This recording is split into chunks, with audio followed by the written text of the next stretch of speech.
In the darkness, a phone rang. A man lazily reached out and pressed a button. A red light came out, followed by a short beep and "Hello, sir. Now it's time to get up urgently." What happened? Did the Russians launch a nuclear weapon? No, Lord. There is good out of it. There is a foreign ship hovering over the UN free at 3 a.m. Not in the mood for jokes now. No, sir, it's not a joke. It's over a kilometer in diameter. Turn on the news and you'll see it.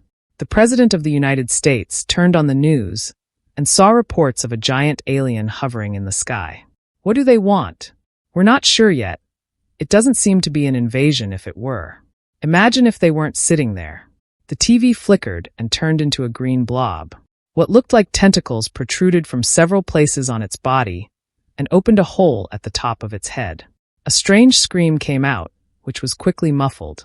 When people's voices speak, it turns into a whisper as background noise. We will explain everything to your representatives. Please, every country, please. We come in peace. I called my secretary, got everything ready, called the airport, and got my flight ready. I'll be at the airport in an hour. Make sure everything is ready to go when I get there. Lord, go yourself. Why shouldn't I be an alien ship? What if it's a trap? If this is the case, we can be sentenced to or without me, and the vice president could be the one who declares war against the foreigners. I want to be personally involved in peace talks, if any. This is why I was elected.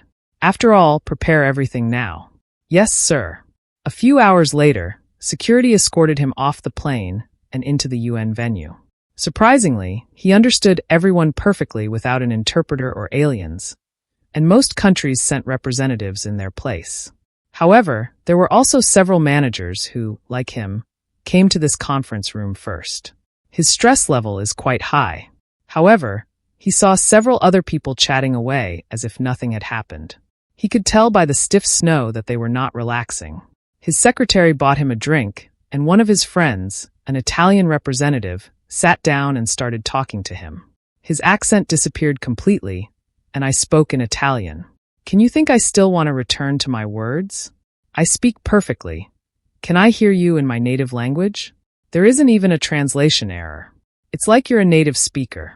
What is this alien technology? I think it must be. Hopefully they are friendly here.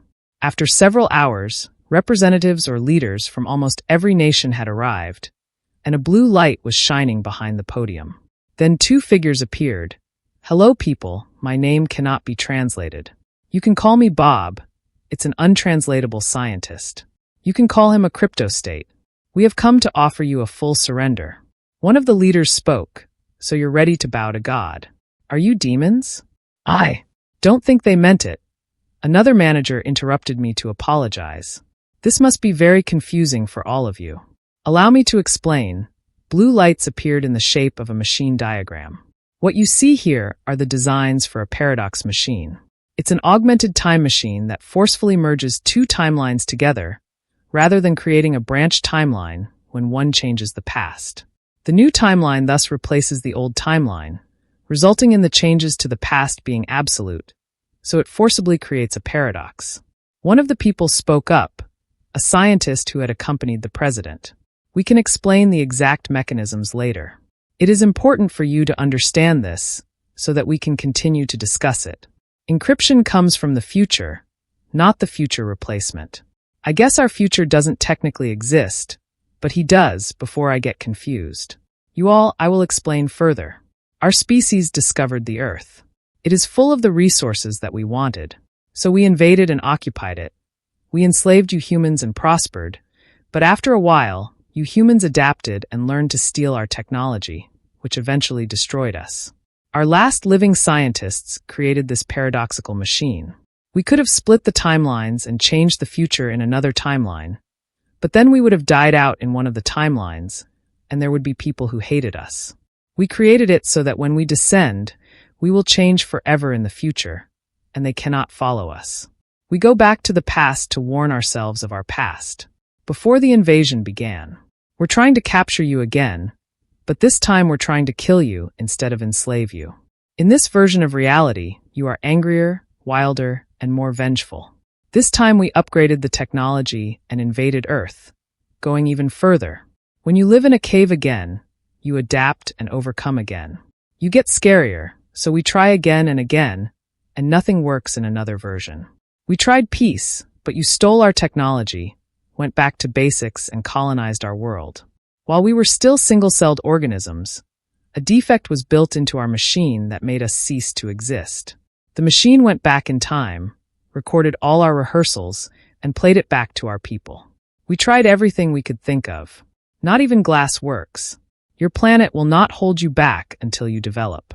Members of your species came from another reality and destroyed us. Cryptocurrency is a form of machine intelligence. We were designed to mimic us. It has lived for trillions of melanin in every alternate timeline. The only thing we haven't tried yet is to give up before something happens. We give up on you before something changes. We give up everything. We only ask that you don't make the room lively. Sit quietly and listen to the leaders and delegates think about what they have just heard.